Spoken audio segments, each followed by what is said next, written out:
Salut les amis. Que la paix de Dieu soit sur vous.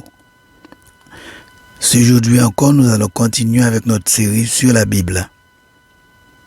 En survolant les 4 premiers livres du Nouveau Testament, nous avons vu que les évangiles ne constituent pas des biographies, mais que leur fonction principale est de préserver l'enseignement de Jésus et d'encourager les premières communautés chrétiennes. L'évangile de Marc, avons-nous vu, met l'accent davantage sur ce que Jésus a fait que sur ce qu'il a dit. Ainsi, il décrit 18 miracles et seulement 4 paraboles. Il ne retrace pas la généalogie et ne raconte pas la naissance de Jésus. Cependant, il montre Jésus en pleine action, guérissant les malades, chassant les démons, multipliant le pain pour la foule. Alors que l'évangile de Luc couvre de nombreux événements familiers trouvés dans les autres évangiles, il se distingue par son accent sur la compassion de Jésus pour les pauvres, les marginalisés et les exclus de la société. À travers les paraboles de Jésus et ses interactions avec diverses personnes, l'évangile de Luc souligne l'importance de la foi, de la repentance et de la grâce de Dieu dans la vie des croyants. L'évangile de Jean se démarque des 3 autres évangiles synoptiques, c'est-à-dire de Matthieu, de Marc et de Luc, car il approfondit l'essence spirituelle du message du Christ, soulignant la nature divine de Jésus et son rôle de fils de Dieu. Les 7 dieux subis trouvés dans l'évangile de Jean proclament la déité de Jésus-Christ. Ces Jésus sont les suivants. Je suis le pain de vie. Je suis la lumière du monde. Je suis la porte. Je suis le bon berger. Je suis la résurrection et la vie. Je suis le chemin, la vérité et la vie. Je suis le vrai cep. Toutes ces déclarations, toutes ces je suis, ont été déclarées par le Christ. 8 signes dans l'évangile de Jean attestent la déité de Jésus. Ces signes sont l'eau changée en vin à Cana, la guérison à distance du fils d'un haut fonctionnaire romain, la guérison à la piscine de Bethesda d'un paralytique, la multiplication des pains pour nourrir 5000 hommes, sa marche sur les eaux, la guérison d'un aveugle de naissance, la résurrection de Lazare, la pêche miraculeuse.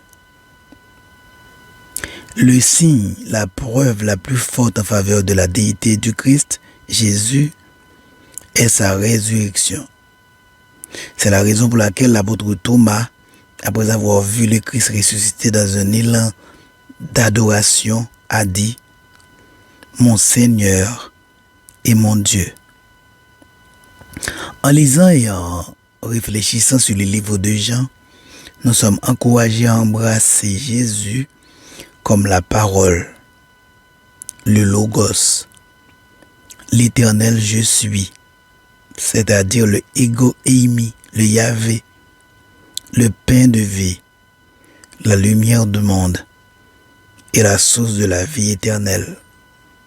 Par la foi en lui, nous pouvons expérimenter l'amour, la joie, la grâce et la paix qu'il offre et nous joindre à la mission de répandre sa lumière dans le monde. Le livre des Actes des Apôtres relate la progression et la propagation du christianisme depuis la capitale de province qui était Jérusalem jusqu'à Rome, la grande capitale de l'Empire. Le livre des Actes nous rappelle que la mission de l'Église n'est pas liée par des barrières culturelles ou ethniques, mais est plutôt un message inclusif d'espérance et de rédemption pour tous. L'épître de Paul aux Romains est un résumé de tout le message du Christ à l'humanité. Païens et juifs sont bel et bien solidaires d'un même péché qui les englobe tous. Personne n'y échappe, mais personne ne doit non plus désespérer, car en Jésus-Christ et par lui, nous sommes sauvés, libérés. Le peuple juif, écrit Paul au chapitre 9 à 11, retournera un jour vers celui qui l'a rejeté.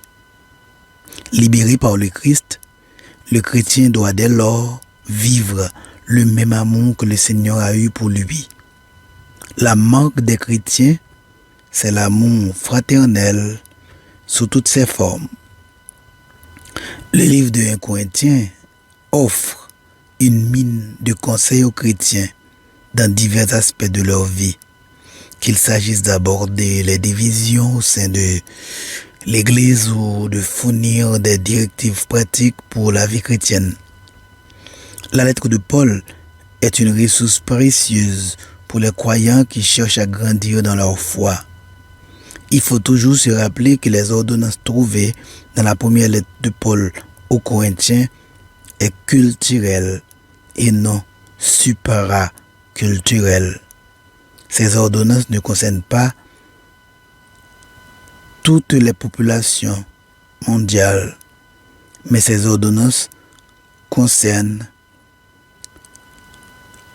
la solution apportée à un problème précis dans un milieu donné. Le livre de 2 Corinthiens fournit une richesse d'idées et de sagesse pratique pour les croyants d'aujourd'hui. De l'importance de l'unité et de la réconciliation entre les croyants, au rôle de la souffrance dans la vie chrétienne, ces enseignements nous rappellent les principes fondamentaux de notre foi. Le livre de Galates est une présentation puissante et concise de l'évangile écrit par l'apôtre Paul aux églises de la Galatie. L'objectif principal de cet épître est d'aborder les graves problèmes qui ont surgi au sein des premières communautés chrétiennes de la Galatie, principalement la controverse entourant la nécessité de la circoncision et l'adhésion à la loi mosaïque pour les convertis païens. Le message de Paul dans cette lettre est clair. Le salut s'obtient par la grâce, par la foi en Jésus-Christ seul et non par les œuvres de la loi. Chers amis, aujourd'hui nous allons survoler les lettres de Paul aux Éphésiens et aux Colossiens. Je vous demande de partager cet exposé avec vos amis et votre famille, de liker si vous avez aimé. Je souhaite à vous tous et à vous toutes bonne audition.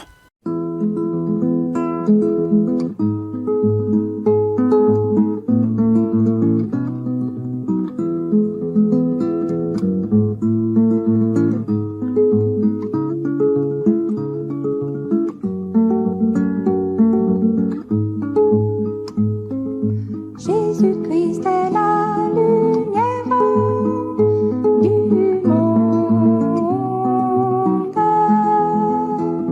Celui qui le suit ne marchera pas dans les ténèbres. Jésus-Christ est la lumière du monde.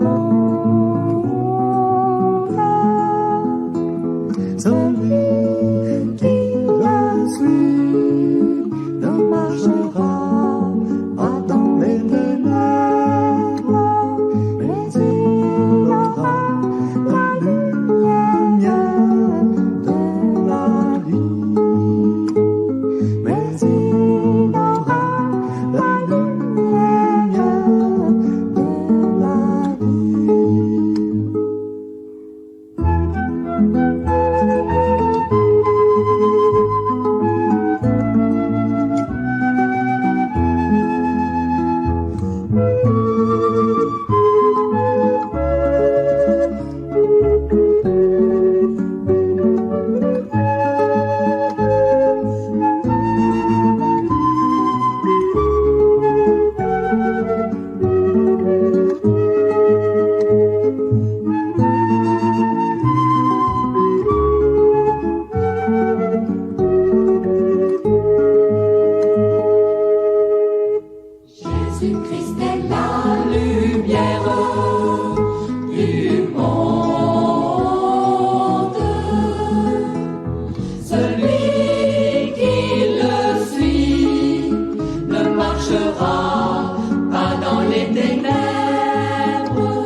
Toi qui entends ces paroles, tu peux venir à Jésus. Tu connaîtras la lumière de la vie, tu seras heureux. Toi qui entends ces paroles, tu peux venir à Jésus. Tu connaîtras la lumière de la vie, tu seras heureux. L'épître de Paul aux Éphésiens. Éphésiens est l'une des 4 lettres que Paul a écrites en prison entre 61 et 63. Les autres sont Philippiens, Colossiens et Philémon. L'épître peut être envisagée en 2 parties. Une partie doctrinale, chapitre 1 à 3, et une partie pratique, chapitre 4 à 6. Dans cette lettre, Paul nous parle de la position du croyant en Christ et les bénédictions spirituelles qui l'accompagnent, de la signification de l'unité dans le corps de Christ, de l'importance de comprendre la volonté et le but de Dieu pour nos vies, du combat spirituel du croyant contre les forces des ténèbres, des rôles et des responsabilités dans les foyers chrétiens, du pouvoir de la prière et de l'importance de vivre une vie remplie de l'Esprit. Dans Éphésiens 1, verset 3 à 14, Paul met en évidence les bénédictions spirituelles que les croyants ont reçues en Christ. Il s'agit notamment d'être choisis par Dieu, prédestinés à être adoptés comme ses enfants, rachetés par le sang de Jésus et scellés du Saint-Esprit. Notre position en Christ est un grand privilège, car nous faisons maintenant partie de la famille de Dieu et bénéficions de sa grâce et de sa faveur. Éphésiens 2, verset 19. Dans ce livre, Paul insiste sur le fait que notre salut est un don de Dieu et non quelque chose que nous pouvons gagner par de bonnes œuvres. Éphésiens 2, versets 8 et 9. Dans Éphésiens 3, Paul révèle le mystère de l'Évangile, que les gentils sont maintenant inclus dans la famille de Dieu et partagent l'héritage de ses promesses. Éphésiens 3, verset 6. Ce fut une révélation importante à l'époque, car les Juifs et les gentils étaient historiquement divisés. L'évangile de Jésus-Christ apporte l'unité et fait tomber les barrières qui séparaient autrefois les gens. Paul appelle à l'unité parmi les croyants dans Éphésiens 4, versets 1 à 6, soulignant qu'il y a un seul corps, un seul esprit, une seule espérance, un seul Seigneur, une seule foi, un seul baptême et un seul Dieu. L'unité dans le corps du Christ est essentielle parce qu'elle démontre notre amour les uns pour les autres et reflète l'unité de la Trinité. Le livre d'Éphésiens fournit une mine de connaissances et de sagesse aux croyants qui cherchent à vivre une vie qui honore Dieu.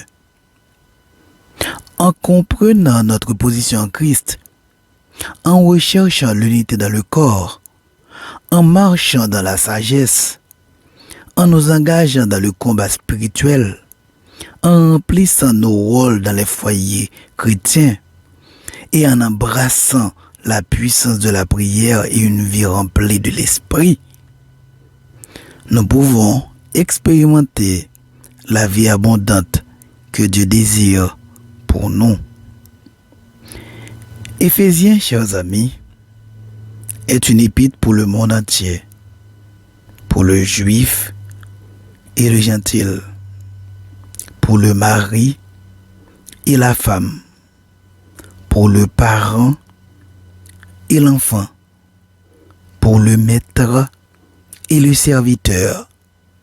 C'est la volonté de Dieu à l'époque de Paul. C'est la voie de l'inspiration à notre époque.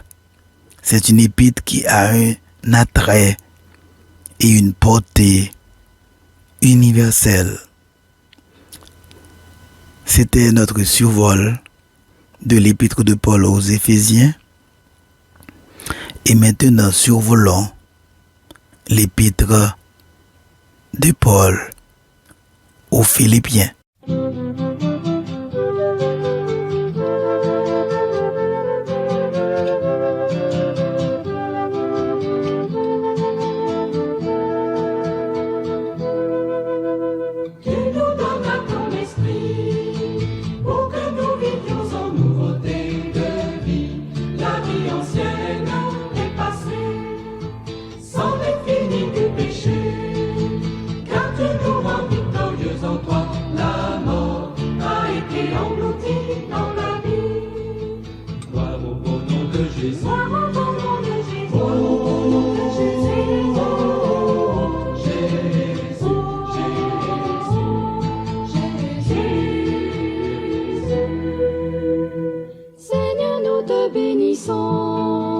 Et nous te glorifierons tous les jours de la vie nouvelle à toujours.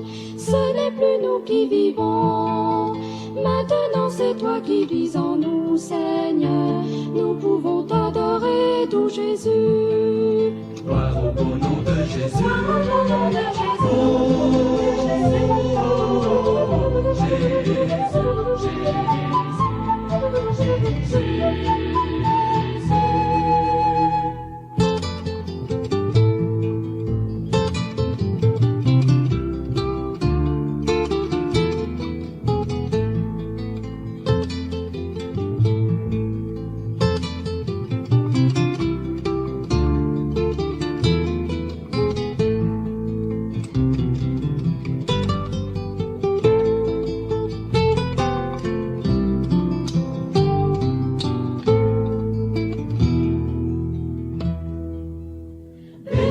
Nous chanterons, animés par ton esprit d'amour, Jésus, car tu nous as aimés à jamais. Gloire à Dieu pour son amour, gloire à Jésus pour le sang versé qui nous a purifiés de tous nos péchés.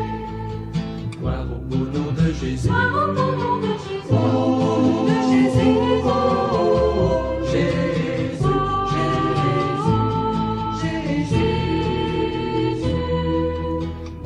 au nom de Jésus, Au nom de Jésus. au nom de Jésus,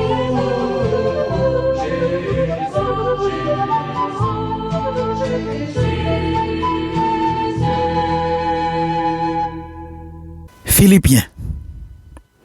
Cette lettre, contrairement à la plupart des autres, n'est pas envoyée pour réfuter des fausses doctrines, ni exposer ou préciser des points de doctrine, même s'il existe quelques allusions à des hérétiques judaïsants au chapitre 3, versets 2 et 18. Elle est un avertissement plutôt face à un danger potentiel qu'à un problème important, comme par exemple en Galatie. C'est une lettre écrite à des amis. Paul y ouvre son cœur. Il les exhorte, signale des dangers, expose ses espoirs, ses craintes et montre la joie qui le remplit malgré les circonstances difficiles qu'il traverse. Elle peut être classée parmi les écrits les plus personnels et même les plus chaleureux du Nouveau Testament. Elle a de ce fait une place unique dans les Saintes Écritures. Dans cette épître, Paul exprime son profond amour et sa gratitude pour les Philippiens qui l'ont soutenu dans son ministère. Tout au long de la lettre, Paul exhorte les croyants à vivre une vie d'humilité, d'unité et de joie au milieu des épreuves et des souffrances. Cette lettre, la lettre aux Philippiens, a plusieurs buts. Et les buts de la lettre sont, premièrement, pour remercier les Philippiens pour les dons qu'ils avaient envoyés via Épaphrodite au péril de sa vie. Malgré leur pauvreté, les Philippiens ont déjà aidé Paul au tout début de leur conversion. Ils sont même la seule assemblée à l'avoir fait, si l'on se réfère au chapitre 4, versets 15 à 17. Et Paul a accepté leur aide, ce qui n'est pas dans son habitude puisqu'il travaillait pour n'être à charge à personne, comme nous pouvons le lire en 1 Corinthiens 9, verset 12 et 2 Corinthiens 11, versets 8 et 9. Toutefois, les prisonniers devraient survenir eux-mêmes à leurs besoins et ce dont étaient donc particulièrement bienvenus. Pour les remercier, Paul renvoie Épaphrodite avec cette lettre. Au chapitre 4, versets 10, 14 et 18, nous pouvons le lire. Si le premier but de l'épître aux Philippiens, c'était pour remercier les Philippiens des dons envoyés à Paul, le deuxième but, c'est pour donner des nouvelles sur sa situation. Nous pouvons le lire au chapitre 1er et au verset 12. Le troisième but, c'est pour leur donner la nouvelle des frères de Rome. Nous pouvons lire ça dans le chapitre 1, verset 14 à 16. Quatrième raison, c'est pour annoncer la venue de Timothée qui leur donnera de ces nouvelles. Chapitre 2, verset 19 à 23. Cinquième raison, c'est pour encourager, exhorter, avertir et reprendre avec douceur. Nous pouvons le lire un peu partout dans la lettre. Chapitre 1, 25, 4, 1, 1, 27, 2, verset 2, 3, verset 1, 4, verset 9, 3, verset 2, etc. Sixièmement, pour partager ses espoirs. 2, chapitre 2, verset 24. Septièmement, pour ouvrir son cœur. Chapitre 1, verset 4, 7 et 9. Huitièmement, pour leur parler de la maladie d'Épaphrodite. Chapitre 2, verset 27. Et enfin, pour leur parler des chrétiens dévoyés. Chapitre 3, verset 18. Dans cette courte épître, le Seigneur Jésus occupe la place centrale. Il y est nommé plus de 50 fois, ce qui est proportionnellement plus souvent que dans toutes les autres épîtres. Le Christ est la vie. Il est le centre. Il est le but. Il est la force du croyant. Chers amis, Philippiens est une lettre missionnaire. Paul parle dans ce livre de la joie à avoir dans l'œuvre missionnaire et dans la vie chrétienne. Dans le premier chapitre de sa lettre, Paul exhorte les Philippiens à rester fermes dans un même esprit et une même pensée en luttant ensemble pour le triomphe de l'Évangile. Philippiens 1, verset 27. Il les encourage à vivre en harmonie et en unité les uns avec les autres, car cela les aidera à résister à l'opposition et à la persécution de l'extérieur. Au chapitre 2, Paul met l'accent sur l'importance de l'humilité dans la vie du croyant. il déclare que chaque personne doit rechercher non seulement ses propres intérêts, mais aussi les intérêts des autres. Philippiens 2, verset 4. En donnant la priorité aux autres, les croyants peuvent favoriser un esprit d'unité et de coopération au sein de l'Église. Le plus grand modèle d'humilité et de servitude est le Christ lui-même. Paul exhorte les Philippiens à avoir en eux cette pensée qui était aussi en Jésus-Christ. Philippiens 2, verset 5 nous dit que Christ s'est humilié jusqu'à la mort de la croix. En imitant l'exemple d'humilité du Christ, les croyants peuvent promouvoir l'unité au sein de l'Église et rendre gloire à Dieu. En raison de son humilité et de son obéissance à la volonté du Père, le Christ Jésus a été exalté et a reçu un nom qui est au-dessus de tout nom, afin que toute la création se prosterne dans l'adoration et confesse qu'il est Seigneur.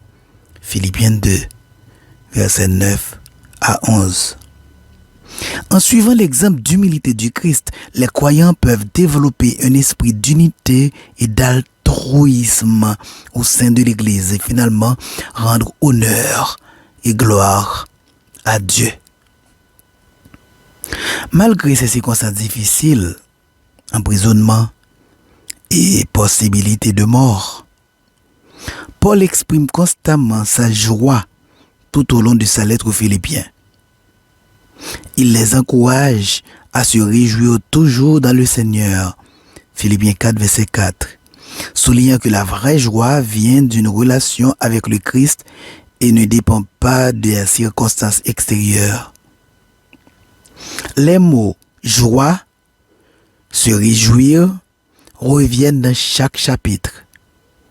On les trouve 16 fois dans toute l'épître, de telle sorte que beaucoup l'ont appelé l'épître de la joie. Le sujet de cette épître est la vie chrétienne normale est une vie remplie de Christ, donc remplie de joie. Dans sa lettre, Paul partage sa propre expérience d'apprendre à être content dans n'importe quelle situation, que ce soit dans l'abondance ou dans le besoin. Philippiens 4, versets 11 et 12. Son contentement n'est pas basé sur sa situation, mais son contentement est basé sur sa relation avec Christ et sa confiance dans la provision de Dieu.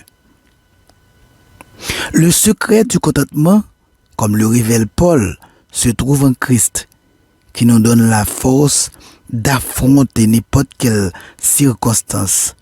Philippiens 4, verset 13. Paul rappelle aux Philippiens que Dieu pourvoira à tous leurs besoins, selon sa richesse, avec gloire en Jésus-Christ. Philippiens 4, verset 19. Chers amis, la lettre de Philippiens est une lettre puissante et inspirante, pleine de sagesse, de grâce et de réconfort. Les enseignements de Paul donnent un aperçu de la façon de vivre dans la justice et l'humilité, conformément à la volonté de Dieu. Cette lettre, la lettre de Paul aux Philippiens, est une lettre très très pratique. C'est la raison pour laquelle deux anciens enseignants et professeurs l'ont utilisé beaucoup dans leur prédication.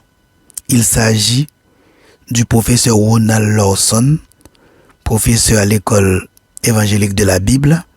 Mais le professeur Lawson, 99% de fois qu'il a la possibilité de prêcher, ils utilisent l'épître de Paul aux Philippiens.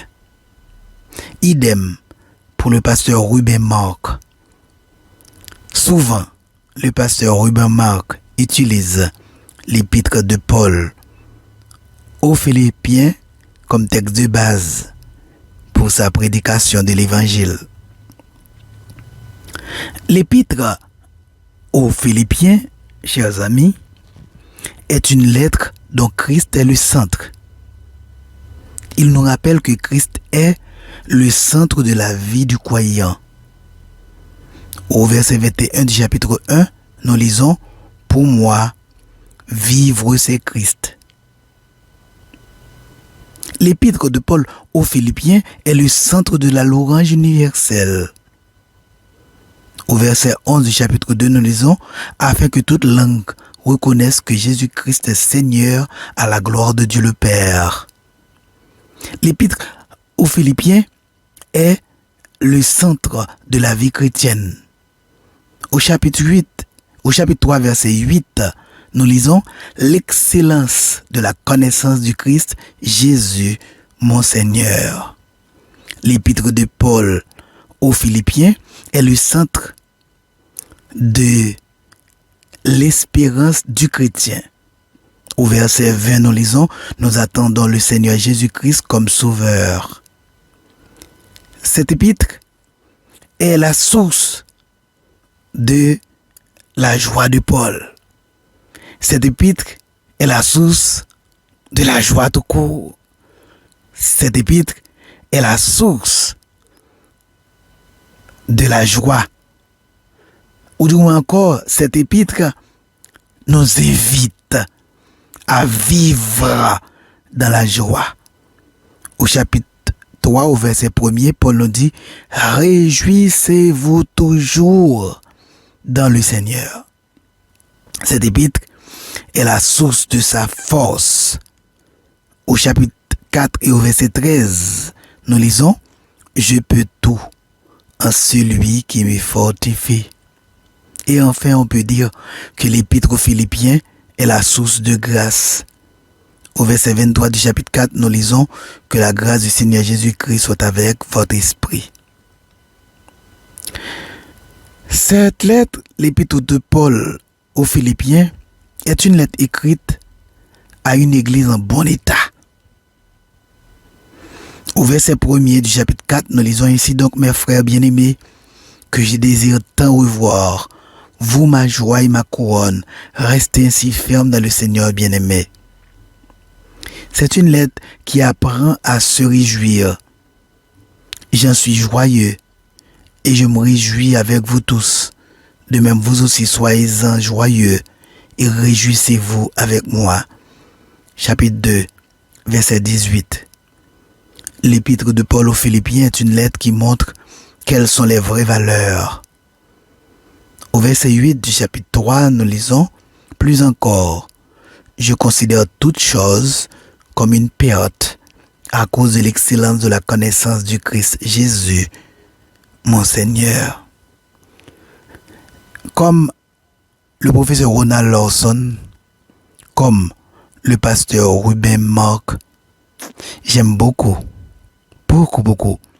l'épître de Paul aux Philippiens. L'épître de Paul aux Philippiens est avec l'épître de Paul aux Colossiens les deux épîtres que j'aime le plus dans la Bible. La première, l'épître de Paul aux Philippiens, parce que c'est une épître très très pratique. La deuxième, l'épître de Paul aux Colossiens, parce que c'est une épître très théologique et qui aide à réfuter certaines hérésies. J'étais très très heureux d'être avec vous aujourd'hui, chers amis, pour la présentation de notre série sur la Bible. Que mon bon Dieu vous bénisse et ne l'oublie jamais. Partagez notre page, partagez la vidéo, aimez la vidéo si vous avez aimé. Que Dieu prenne soin de vous, qu'il vous protège et qu'il vous accorde la victoire sur les méchants qui veulent vous attaquer, qu'il vous accorde sa paix et sa joie. Ne l'oublie pas, mon ami, mon frère, ma soeur. Soyez toujours joyeux. Soyez toujours joyeux. Toujours joyeux, telle est notre devise. Que Dieu vous bénisse.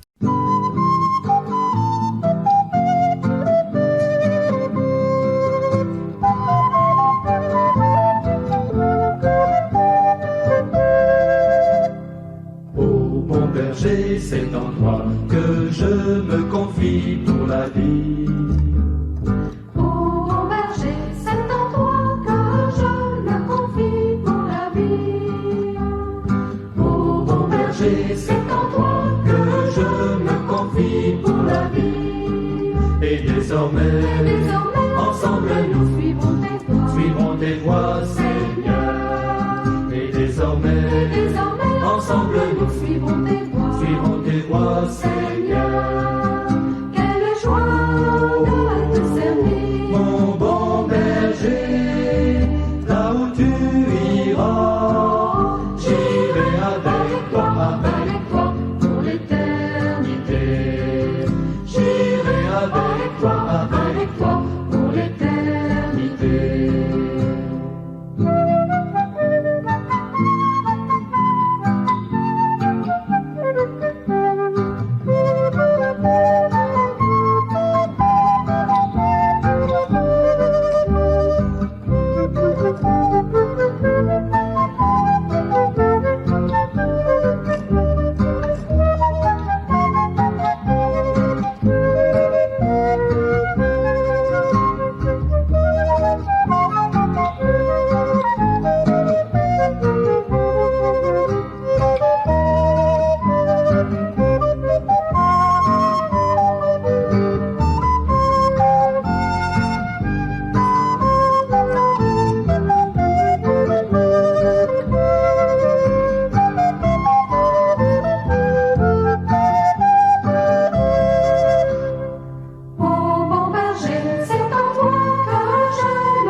Ô bon berger, c'est en toi que je me confie pour la vie.